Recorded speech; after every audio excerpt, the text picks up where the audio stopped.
Shalom, selamat pagi jemaat yang dikasih Tuhan. Kiranya berkat Tuhan selalu dilimpahkan dalam hidup kita sehingga sukacita ilahi kita alami.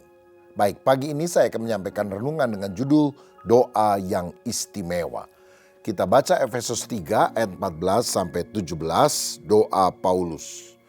Itulah sebabnya aku sujud kepada Bapa yang daripadanya semua turunan yang di dalam sorga dan di atas bumi menerima namanya. Aku berdoa supaya Ia menurut kekayaan kemuliaannya menguatkan dan meneguhkan kamu oleh rohnya di dalam batinmu. Sehingga oleh imanmu Kristus diam di dalam hatimu dan kamu berakar serta berdasar di dalam kasih. Saudara sekalian, Rasul Paulus ditugaskan oleh Allah untuk memberitakan Injil kepada orang-orang non-Yahudi. Itulah sebabnya dia berdoa untuk mereka agar pelayanan kepada orang-orang Yahudi membuahkan hasil pertobatan dan keselamatan bagi jiwa-jiwa. Di sini saya belajar bahwa pelayanan dan pemberitaan firman itu harus beriringan bersama-sama dengan doa. Kalau kita ingin pelayanan kita efektif, kalau kita ingin pemberitaan firman yang kita sampaikan mungkin kepada anak-anak sekolah minggu, kepada remaja, pemuda, ataupun kelompok dewasa itu sungguh membuahkan hasil. Doa adalah kuncinya. Karena doa itu memberikan power, wibawa, kuasa. Sehingga firman Tuhan itu tidak menjadi sesuatu yang kering dan mati. Tapi sungguh masuk ke dalam hati, mengubahkan kehidupan. Ingatkah saudara sebelum Yesus memulai pelayanannya, dia berdoa bahkan berpuasa selama 40 hari. Sehingga kuasa Allah menyertai dia dan mujizat demi mujizat terjadi setelah waktu tersebut. Para murid juga berdoa di loteng Yerusalem selama 10 hari. Dan Roh Kudus turun ke atas mereka. Lalu mereka melayani dan 3.000 orang dibaptis.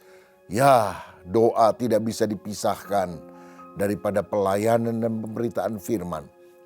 Karena itulah yang akan memberikan semangat, wibawa, gairah, power, kuasa untuk mengubahkan kehidupan.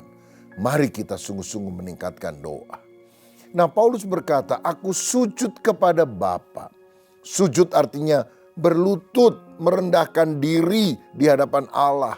Pelayanan tidak dengan kekuatan diri, mengandalkan pengalaman kita, tetapi dengan sujud, bertelut kepada Tuhan. Nah, tidak berarti bahwa kita kalau doa harus sujud saja. Boleh saja dengan duduk, berdiri dan sebagainya. Tetapi sikap hati kita yang penting bahwa kita mengandalkan Allah di dalam doa. Ada seorang rasul yang adalah saudara secara jasmaniah dari Yesus Kristus, yaitu Yakobus, penulis kitab Yakobus di dalam Perjanjian Baru. Dia digelari si lutut unta. Kenapa? Karena dia rajin berdoa dengan bersujud bertelut sehingga bagian lututnya ini jadi keras, saudara sekalian, seperti lutut unta. Itu menunjukkan bahwa dia adalah orang yang sungguh-sungguh bertahun-tahun tekun bersujud mengandalkan Tuhan. Dan dialah orang yang berkata, doa orang yang benar bila dengan yakin didoakan sangat besar kuasanya. Mari kita benahi waktu-waktu doa kita.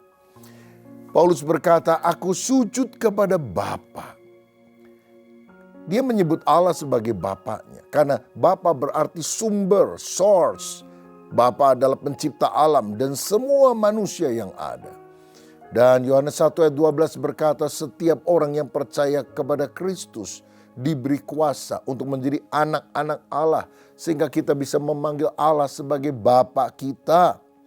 Tetapi sebaliknya, Yohanes 8 ayat 44 berkata, orang yang tidak percaya, orang yang menolak Yesus, Yesus sendiri berkata, iblis adalah bapakmu. Apakah kita anak Allah ataukah anak iblis? Tergantung dari sikap kita.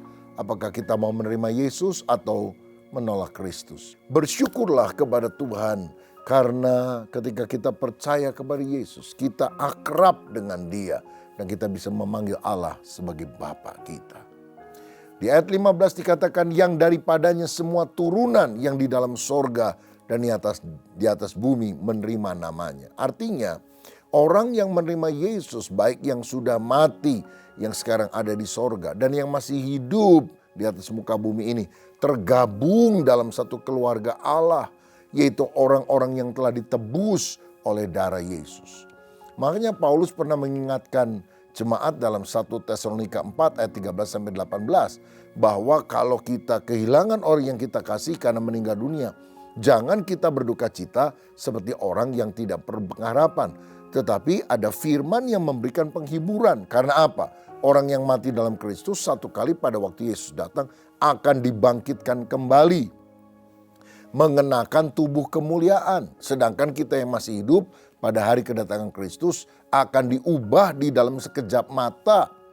Dan kita juga akan mengenakan tubuh kemuliaan. Lalu diangkat bersama-sama menyongsong Kristus di awan-awan. Dan kita akan bertemu bukan hanya dengan Kristus, tetapi juga dengan orang-orang yang kita kasih, yaitu orang-orang yang percaya kepada Kristus. Saudara-saudara, kemudian Paulus memberikan beberapa permohonan doa. Saya menyebutnya doa yang istimewa. Karena tidak hanya minta perkara-perkara jasmania, minta kesembuhan, minta mujizat, minta kaya, minta diberkati. Tapi dia minta beberapa hal ini. Yang pertama, Paulus minta supaya dia dikuatkan oleh Roh Kudus dalam batinnya. Saudara, kehidupan kita penuh dengan badai tantangan dan kesulitan. Dan seringkali banyak orang mengambil jalan pintas, bunuh diri bahkan, karena sudah tidak punya pengharapan. Ada orang yang badannya besar, kumis melintang kayak gagang telepon. Tapi ya ketika ada masalah malah bunuh diri. Artis terkenal juga bunuh diri, padahal kurang apa? Kaya, ternama, followernya banyak di sosial media. Tapi batinnya lemah. Makanya yang bisa memberikan kekuatan di dalam batin kita hanyalah kuasa Roh Kudus. Andalkan Tuhan. Inilah yang kita mintakan. Hati yang besar, hati yang tangguh, hati yang kuat menghadapi segala tantangan. Seperti Paulus mengalami aniaya di sana sini, karam kapal, kelaparan, kehausan. Dibenci oleh orang-orang Yahudi, orang-orang yang non-Yahudi. Tapi dia tetap tabah untuk memberitakan Injil karena batinnya teguh. Saya juga baca dalam Samuel 30 ketika Daud ada di Ziklag. Dan ketika dia pergi berperang dan waktu dia pulang ternyata orang Amalek telah menyerang Ziklag, membakarnya, menawan istri, anak-anak dan seluruh keluarga dari anak buahnya. Melihat itu anak buahnya kecewa kepada kepemimpinan Daud dan hendak melempari Daud dengan batu. Tapi Alkitab berkata Daud menguatkan kepercayaannya kepada Tuhan. Ada waktunya gelombang kesulitan datang, tapi kita harus punya tenaga pembangkit di dalam diri kita untuk meneguhkan batin kita. Dan itu terjadi waktu kita berdoa dalam persekutuan yang akrab dengan Allah, kekuatan itu datang. Ini doa istimewa yang kita harus minta. Kita tidak perlu minta masalah yang gak ada atau hilang. Kita tidak minta jalan yang rata, tapi kita minta kekuatan, keteguhan untuk menghadapi segala perkara. Kedua, Paulus meminta supaya Kristus diam di dalam hati kita oleh iman. Bukan hanya sekedar dia datang dalam kehidupan, tapi menjadi pemilik hidup kita, menjadi tuan rumah diri kita. Dan pendiaman Kristus itu permanen, dia tidak keluar masuk. Ini menyadarkan apa? Bahwa dia adalah Immanuel yang selalu menyertai kita. Saudara, di tengah kesulitan, ingatlah Kristus tinggal di dalam diri kita. Dia selalu menyertai kita di mana-mana. Dia tidak akan pernah meninggalkan kita. Dan jika Allah di pihak kita, siapa yang akan menjadi lawan kita? Ada pendiaman Roh Kudus dalam diri kita. Roh Kudus juga diam, Kristus juga diam di dalam hati kita. Sehingga kita makin teguh. Dan yang ketiga, Paulus berdoa supaya kita berakar dan berdasar di dalam kasih. Berakar seperti pohon besar, akarnya mesti menancap dalam. Seperti bangunan besar yang kokoh, itu dasarnya, fondasinya mesti kuat. Sebab kalau fondasinya itu pasir, diterpa badai, lemah ambruk. Saya pernah membaca kisah tentang seorang bernama Horatio Spafford. Bisnisnya mengalami kebakaran hebat di kota Chicago dan dia sedih melihat kondisi ini. Tapi dia sudah janji akan pergi ke Inggris mensupport KKR yang dilakukan oleh penginjil terkenal pada abad itu, D.L. Moody. Dan karena ada urusan yang harus dia selesaikan akibat kebakaran itu, maka dia menyuruh istrinya Anna dan 4 orang anaknya naik kapal terlebih dahulu. Dia akan menyusul. Ternyata saudara, kapalnya tenggelam dan hanya Anna yang selamat. Sedangkan 4 orang anaknya mati di laut. Oh, betapa sedihnya Spafford. Dan waktu dia menyusul dengan kapal yang lain. Dan kemudian orang-orang di kapal berkata, di daerah sinilah berapa waktu yang lalu kapal yang membawa istri dan anak-anakmu tenggelam. Oh, dia nangis, kepedihannya memuncak. Tapi tiba-tiba seperti ada lagu dalam hatinya. It is well with my soul. It is well with my soul. Saudara-saudara, dia kemudian mulai menulis, mengubah lagu ini. Dan lagu ini menjadi sangat terkenal sekali.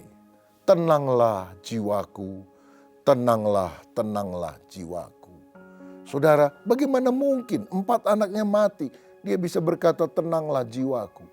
Karena di dalam doa dan persekutuan dalam Roh Kudus, ada ketenangan, ada kekuatan yang melampaui akal budi yang Tuhan berikan. Hari ini siapa di antara saudara yang mungkin sedang mengalami kegelisahan dalam hidup, engkau mengalami badai, angin tofan datang dalam hidupmu. Saudara, jangan berdoa supaya tidak ada masalah. Berdoalah punya batin yang tangguh, yang teguh. Karena Roh Kudus ada dalam hati, Kristus selalu menyertai kita. Sehingga kita berakar di dalam Dia. Walaupun angin tofan datang, akar yang menancap membuat pohon itu tetap teguh.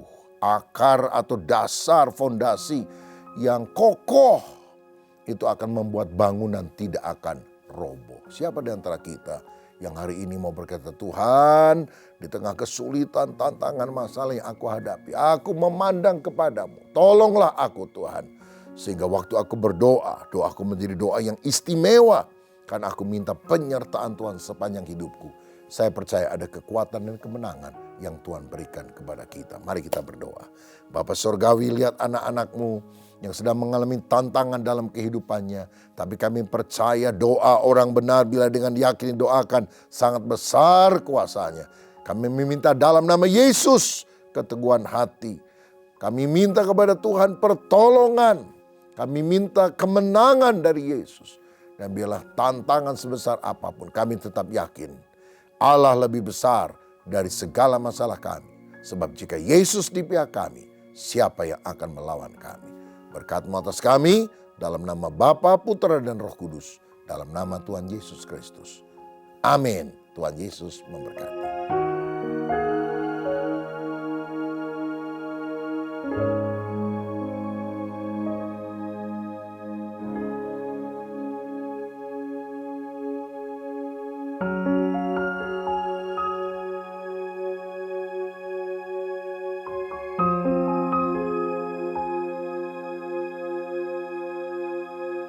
Thank you.